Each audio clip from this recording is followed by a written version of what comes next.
नमस्कार, तुस दिखा दे हो गुलिस्तान न्यूज़ डोगरी ते अऊँ थोड़े कन्नै रंजीव मेहता। इस वेले अस हीरानगर दे एक ऐसे इलाके च हैं जड़ा इलाका हाईवे कोला बार्डर गी जाने वाला एक ग्रां है। शन खत्रियां सुखू चक शन खत्रियां पंचायत का सुखू चक ग्रां है। इत्थै एक अज मेरे पिछे जेह्ड़े नारे लग्गा दे इस कारण लगा दे कि इत्थै एक रोड का उद्घाटन होया। जेह्ड़ा रोड है ये PMGSY दे तहत एक रोड के सेंटर सरकार दी फंडिंग च होआ दा। ये रोड जेह्ड़ा इंटरनल कनैक्टिविटी एक नवी बनी और करीब कोई 9 किलोमीटर का ये रोड है। ये जिहड़ी साड़ी पुरानी उज्ज कनाल ही उहदे किनारे किनारे रोड है। ये शन खत्रियां कोला लेइयै ते पथवाल तक ये रोड होना।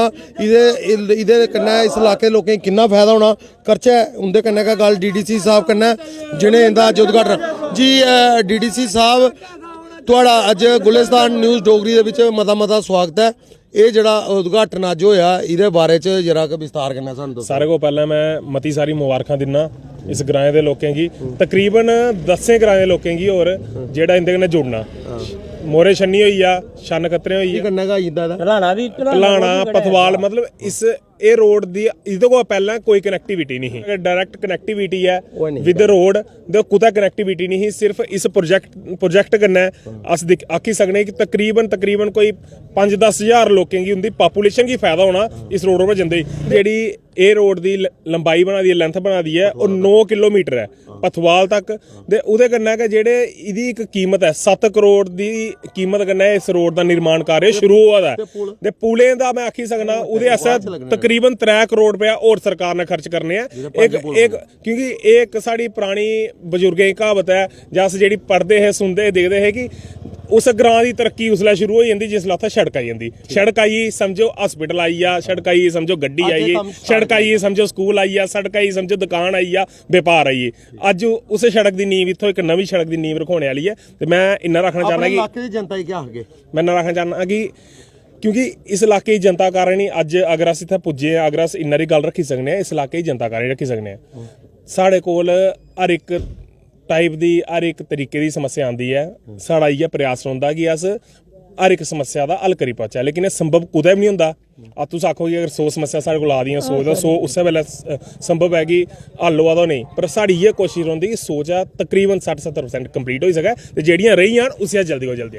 हून एह् DDC अभिनंदन शर्मा होर इन्हें पूरा दस्सेआ कि इ'यां तैयार किया, लोकें भी अवेयर किया इस बारे च, इस रोड के बारे च।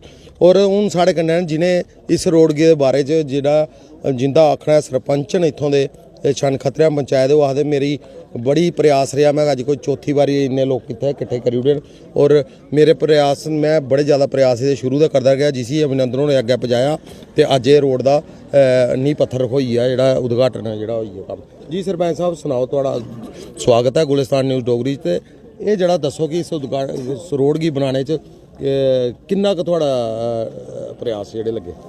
असें ते पूरा प्रयास करने की कोशिश की जिन्ना भी लगी सके, जिन्हें ये इंपलाई गी मिलने की, जिन्हें की लोकें की जेह्ड़ा हूँ सर्वे करवाया उहदे च पूरा योगदान किया, इंपलाई का भी किया, गौरमेंट का भी साथ हमेशा देने की कोशिश की। असें अपने को 100% की कोशिश की कि इस रोड बनी जा। अज उहदे वजह कन्नै अज अभिनंदन होने भी मदद की, सारे असें रलियै मदद की जिहदा अज रोड का उद्घाटन होया। और ये सारे लोगों दी समस्या हल होनियां ने। जाति तो कुछ का है गै नहीं, ये तो सारे लोगों का बेनीफिट है। जेह्ड़े लोगें गी शार्ट रूट जाना है हीरानगर 15 मिनट पुज्जी जन्ने अस इस रूट पर, कोई परेशानी नहीं है। तकरीबन पिछले 1.5 साल का ये प्रोसैस चला दा हा। तकरीबन 4 बारी इ'यै लेई मीटिंगां होइयां इत्थै। जेह्ड़े उस मौके दे मैं आखना कि जेह्ड़े उस मौके दे जेई हे जिंदे ने असें रोड दस्सी ओह् चेंज भी होई गेदे होने, जेह्ड़े हून जेई आए दे कोई 1.5-2 म्हीने बाद हून आए। पर उ'नेंगी पता कि तकरीबन 4 बारी इस रोड उप्पर केह् होंदा कि जनाब जिसलै ना स्कीम फॉल करदी ना सरकार कोल पैसा होंदा मिनिमम, उं'दे दस्सें च सिर्फ 5 जां 4 स्कीमां चुक्कियां जंदियां। जेह्ड़ी 5 होंदी अगली बार चुक्की जंदी है। जेह्ड़ी स्कीम बाइबल जेह्ड़ी एह् स्कीम ही एह् 2 बारी पैह्ले निकली बाहर कि हीरानगर दा नंबर नहीं आन लगा। और सानू पता कि असें किन्ना जाइए कि रिक्वायरमेंट दस्सी, लोकें दी केह् जरूरत दस्सी। अच्छा, ये इन्हें दस्सिया कि इस रोड का स्वरूप तैयार करने वास्ते जियां अज कम्म लग्गेआ है ਇਹ 7 ਕਰੋੜ ਰੁਪਏ ਦਾ ਔਰ 9 ਕਿਲੋਮੀਟਰ ਦੇ ਕਰੀਬ ਇਹ ਰੋਡ ਹੈ। ਛੰਨ ਖਤਰਿਆਂ ਪੰਚਾਇਤ ਕੋਲ ਇਸ ਨਹਿਰ ਕੋਲ ਨਹਿਰ ਦਾ ਪੁਰਾਣਾ ਰੋਡ ਆ ਉੱਜ ਕਨਾਲ ਇਹਦਾ ਨਾਂ ਹੈ। ਇਹ ਰਾਜਾ ਹਰੀ ਸਿੰਘੋ ਨੇ ਨਹਿਰ ਬਣਾਈ ਸੀ ਜਿੱਲੇ ਉਹਦੇ ਕੰਢੇ ਕੰਢੇ ਉਸਲੇ ਕੱਚਾ ਰੋਡ ਬਣਿਆ। ਉਹਦੇ ਬਾਅਦ ਇਹਦੀ ਕੁਛ ਨੇ ਸੁੱਧ ਨਹੀਂ ਲਈ ਔਰ ਉਹਦੇ ਬਾਅਦ ਹੁਣ ਇਹ ਰੋਡ ਵੀ ਇਸ ਸਰਕਾਰ ਨੇ ਵਜੂਦ ਚ ਆने ਦੇ ਬਾਅਦ PMGSY ਦੇ ਤਹਿਤ ਇਸੀ ਚੁੱਕਿਆ ਔਰ ਕਿਉਂਕਿ ਜਿਹੜੇ ਉਹਦੇ ਨਾਮ ਸੇ ਉਹ ਸਾਰੇ ਫੁੱਲਫਿਲ ਕਰਦੀ ਹੀ ਇਹ ਰੋਡ। ਤੇ ਇੱਥੇ ਲੋਕਲ ਲੋਕ ਵੀ ਹਨ, ਇੱਥੇ ਗ੍ਰਾਂ ਦੇ ਵੀ ਹਨ, ਉਹਨੇ ਉਹਦੇ ਨਾਲ ਗੱਲ ਕਰਨੇ ਆ ਜੀ। ਕੀ ਨਾਂ ਤੁਹਾਡਾ? ਮੇਰਾ ਨਾਮ ਭਵਨ ਲਾਲ ਹੈ। ਭਵਨ ਲਾਲ ਜੀ, ਇਹ ਦੱਸੋ ਕਿ ਇਸ ਸੜਕਾਂ ਕन्नै ਤੁਹਾਨੂੰ ਤੇ ਤੁਹਾਡੇ ਇਲਾਕੇ ਕਿੰਨਾ ਫਾਇਦਾ ਹੋਣਾ? ਮੈਂ ਕਿਹਾ ਜੀ ਬਹੁਤ ਜ਼ਿਆਦਾ ਫਾਇਦਾ ਹੋਣਾ। ਸਾਡੇ ਬੱਚੇ ਸਿੱਧੇ ਸਕੂਲ ਕਾਲਜ ਪਹੁੰਚਣ ਤੇ ਉਹਨੇ ਕੋਈ ਪਰੇਸ਼ਾਨੀ ਵਾਲੀ ਗੱਲ ਨਹੀਂ ਔਰ ਸਿੱਧਾ ਕਾਲਜ ਦਾ ਘਰ ਆਈ ਜਾਣੇ। ਬਾਕੀ ਇਹ ਰੋਡ ਜਿਹੜਾ ਇਹ ਬਾਰਡਰ ਏਰੀਏ ਕੰਨੇ ਵੀ ਕਨੈਕਟ ਕਰਦਾ ਹੈ ਤੇ ਇਹਦੇ ਕਰਕੇ ਜ਼ਿਆਦਾ ਗੱਡੀਆਂ ਜਿਹੜੀਆਂ ਨੇ ਉਹ ਇੱਧਰ ਹੀ ਜਾਣੀਆਂ ਨੇ। ਮਤਲਬ ਇੰਟਰਕਨੈਕਟ ਰੋਡ ਹੈ। ਬਿਲਕੁਲ ਬਿਲਕੁਲ, ਕਿਉਂਕਿ ਨੈਸ਼ਨਲ ਹਾਈਵੇ ਪਰ ਹੁਣ ਵੱਡੀਆਂ ਗੱਡੀਆਂ ਚੱਲਣੀਆਂ, ਉੱਥੇ ਜਰਨੈਲੀ ਸੜਕ ਹੈ, ਹੁਣ ਉਹ ਇੰਨਾ ਵੀ 6 ਲੇਨ ਬਣਾ ਦਾ। ਨਿੱਕੀ ਮਿੱਟੀ ਰੋਡ, ਨਿੱਕੀ ਮੁੱਟੀ ਗੱਡੀ ਵਾਸਤੇ ਉੱਥੇ ਜਾਣਾ ਇੰਨਾ ਖਤਰਾ ਹੈ, ਖਤਰੇ ਕੋਲ ਖਾਲੀ ਨਹੀਂ ਆ। ਬੜਾ ਖਤਰਾ ਸੌ ਹਾਂ ਔਰ ਇੰਨੀ ਟ੍ਰੈਫਿਕ ਵਧੀ ਦੀ ਹੈ ਸੜਕਾਂ 'ਤੇ ਕੰਨਾ ਲੱਗਿਆ ਹੋਈ ਆ, ਬਹੁਤ ਮੁਸ਼ਕਿਲ ਹੈ ਔਰ ਬੜਾ ਲੱਗ ਗਿਆ ਸਾਨੂੰ ਇਹ। ਹੋਰ ਵੀ ਇੱਥੇ ਹਨ ਇੱਥੋਂ ਦੇ ਲੋਕ ਰਹਿਣੇ ਵਾਲੇ ਜੀ। ਕੀ ਨਾਂ ਤੁਹਾਡਾ? ਕਿੱਥੋਂ ਰਹਿਣੇ ਵਾਲੇ? ਸਤੀਸ਼ ਕੁਮਾਰ ਸ਼ਰਮਾ, ਮੈਂ ਗੁੜਾ ਬਾਲੂ ਪਿੰਡ ਹੈ ਮੇਰਾ ਜੀ। ਅੱਛਾ ਉੱਥੋਂ ਰਹਿਣੇ ਵਾਲਾ ਸੀ ਤੇ ਅਸੀਂ ਠੇਕੇਦਾਰਾਂ ਦੇ ਜਿਹੜੇ ਆਏ ਦੇ ਨੇ ਤੇ ਅਸੀਂ ਬੜੀ ਸਵਾਗਤ ਕਰਨੇ ਆ। ਆਪਣੇ DDC ਜਿਹੜੇ ਆਏ ਸਾਡੇ, ਇਹਨੇ ਬੜੀ ਮਿਹਨਤ ਕਰੀ ਹੈ, ਇਹ ਰੋਡ ਬਣਵਾਇਆ, ਠੀਕ ਹੈ ਜੀ। ਤੇ ਇਸ ਰੋਡ ਕੰਨੇ ਸਾਡੀ ਜਿਹੜੇ ਪਿੰਡੇ 5-7 ਪਿੰਡੇ ਦੀ ਜਿਹੜੀ ਕਨੈਕਟੀਵਿਟੀ ਨਾ ਉਹ ਲਾਗੂ ਹੋ ਜਾਣੀ ਪਰਤੀ ਹੈ। ਜਿਹਨੇ ਕਿ ਬੱਚੇ ਸਕੂਲ ਜਾਂਦੇ, ਕਾਲਜ ਜਾਂਦੇ ਆ ਤੇ ਕਾਲਜ ਜਾਣ ਵਾਸਤੇ ਉਹਨੇ ਪਹਿਲਾਂ ਹੀ ਨਗਰ ਮੋੜ ਜਾਣੇ ਪੈਂਦਾ। ਉੱਥੋਂ ਬੱਚੇ ਬੜੇ ਪੈਦਲ ਜਾਂਦੇ, ਕੁੜੀਆਂ ਪੈਦਲ ਜਾਣੇ ਕਹਿੰਦਾ ਹੁਣ ਸਿੱਧੀ ਮੈਰਾ ਰੋਡ ਇੱਥੇ ਗਵਰਨਮੈਂਟ ਲੱਗ ਤੇ ਸਿੱਧੇ ਕਾਲਜ ਪੁੱਜ ਜਾਣਾ। ਪੜ੍ਹਾਈ ਬਹੁਤ ਜ਼ਰੂਰੀ ਹੈ। ਹਸਪਤਾਲ ਲੱਗ ਗਿਆ, ਹਸਪਤਾਲਾਂ ਵੀ ਉੱਤੇ ਸਿੱਧੀਆਂ ਗੱਡੀਆਂ ਸਾਨੂੰ ਮਿਲੀਆਂ ਨੇ। SDM ਦਾ ਦਫ਼ਤਰ ਹੈ, SDM ਦਾ ਦਫ਼ਤਰ ਹੈ, ਤਹਿਸੀਲ ਹੈਡਕੁਆਟਰ ਹੈ, ਪੁਲਿਸ ਦਾ ਦਫ਼ਤਰ ਲੱਗ ਗਿਆ, ਸਾਰਾ ਥਾਣਾ। ਮੇਰਾ ਨਾਮ ਜੋਹਨ ਸਿੰਘ ਹੈ ਤੇ ਮੈਂ ਪ੍ਰੈਜ਼ੈਂਟਲੀ ਆਪਣੀ 에ਅਰ ਫੋਰਸ ਜੂਨੀਅਰ ਵਾਰੰਟ ਅਫਸਰ ਹੈ। ਅੱਛਾ। ਤੇ ਜਿਹੜੀ ਆਪਣੇ ਸਰਪੰਚ ਸਾਹਿਬ ਔਰ DD ਅਮਰਿੰਦਰ ਸ਼ਰਮਾ ਸਰ ਨੇ ਗੱਲ ਬੋਲੀ ਕਿ ਸਾਰੇ ਕੋਲ ਮੇਨ ਚੀਜ਼ ਹੈ ਸੜਕ। जितना सड़क आई है उत्थे बिजनेस उत्थे हर एक चीज़। जो मैं दोबारा रिपीट नहीं करना चाहना। मेनली क्वेश्चन थोड़ा क्या है कि इहदा सानू बेनिफिट क्या है मेरी तरफ दा।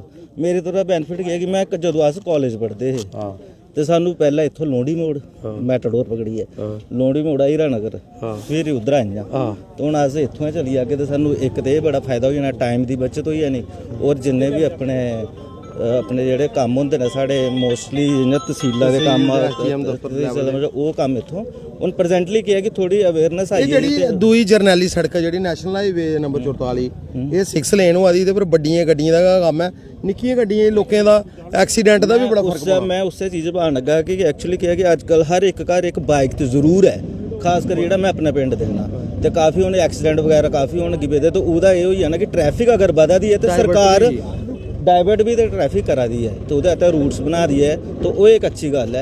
तो और अपने BJP के राज च ये सड़कें का जोड़ा दोहरीकरण